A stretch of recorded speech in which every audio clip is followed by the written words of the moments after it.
Mais aussi des journaux où il y a un vrai engagement citoyen des jeunes. C'est-à-dire qu'ils n'ont pas peur de s'exprimer. Et ça lui apprend à devenir un vrai citoyen et à comprendre la société dans laquelle il grandit. Bonjour Sofiane, Bonjour. vous êtes rédactrice en chef du journal Ersal Dinero. Ersal Dinero, oui. Pourquoi ce titre? Alors en fait au départ c'est un anagramme du nom de notre lycée, donc Charles Nodier. C'est pas nous qui l'avons inventé, il a été inventé dès la première année du journal. Pour nous c'était important de garder dans la continuité ce titre, puisque le journal a beaucoup évolué, donc on s'est dit garder le nom c'est important. Et ça montre aussi notre créativité, parce qu'on on aime créer des nouveaux mots, comme on aime s'exprimer dans le journal. Alors vous aimez vous exprimer dans le journal et c'est peut-être ce que le jury de Mediatix a remarqué en vous donnant ce prix. Quelle Oui. impression? Ça nous fait très plaisir parce que ce prix, c'est pas du tout une fin pour nous, mais vraiment une source de motivation pour continuer. Et oui, donc s'exprimer aussi, ils ont aimé, je pense, la diversité du journal entre les articles écrits, les dessins, les illustrations.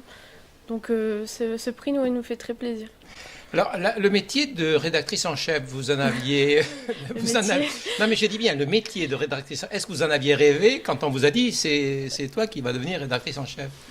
Non, mais c'est vrai que la prise de responsabilité, ça m'attirait. Enfin, pour moi, c'était un plaisir parce qu'au final, c'est vraiment un titre honorifique et vraiment de responsabilité juridique. Après, c'est vraiment un travail d'équipe, une équipe à part entière. Chaque membre a la même place qu'un autre. Donc, c'était vraiment pour une façon symbolique de m'engager un peu plus dans cette aventure. Alors dans cet engagement, est-ce qu'il y a l'objectif d'une sorte de coordination d'une équipe, comme je dirais un capitaine d'une équipe de rugby ou de football?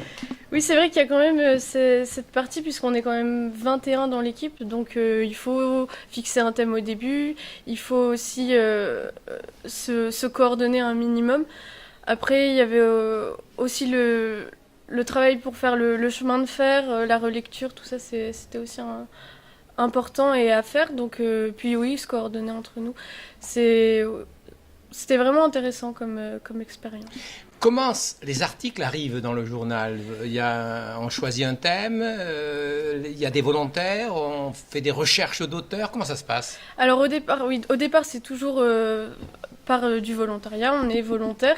On a des réunions le midi, le vendredi midi exactement, où on mange en même temps, qu'on se réunit. Et après, au fur et à mesure de la progression de notre travail, on poste sur une plateforme interactive qui nous permet de relire, de commenter. Et à la fin, au final, il y a notre maquettiste aussi qui a un gros boulot pour donner en fait le résultat final à partir de tous ces petits morceaux venant d'un peu de chacun. C'est un petit peu comme cela que se fait un journal. Voilà, en tout cas, c'est comme ça que se fait le nôtre. Vous êtes élève de terminale ES, dans quelques temps, il y a le baccalauréat. Oui. Alors est-ce que vous allez délaisser un petit peu le journal pour le bac? Alors c'est vrai qu'on a peut-être prévu de faire un dernier numéro qui sera un peu plus petit et je pense que oui, de toute façon je vais laisser... Enfin c'est important aussi de laisser la main puisque c'est pour moi après je pars.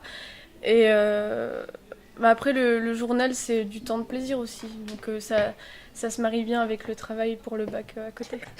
Et si un ministre suggérait qu'au baccalauréat, on puisse tenir compte du fait que l'on est rédacteur en chef d'un journal lycéen, est-ce que vous souhaiteriez ou est-ce que vous approuveriez cette proposition de ministre? Ou est-ce que vous faites une différence entre ce que vous faites en écrivant, en étant rédactrice en chef, en écrivant un journal lycéen, et ce qui se fait vraiment en classe? C'est différent?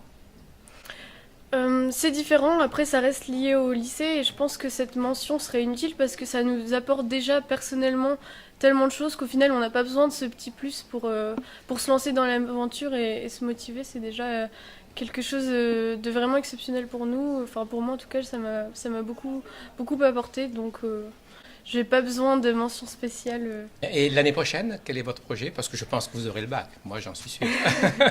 Et moi je vous le souhaite. Quel de projet pour l'année prochaine? Encore beaucoup de lecture de l'information, peut-être continuer avec un journal universitaire. Après, précisément, je ne sais pas encore, j'attends des résultats. Journaliste?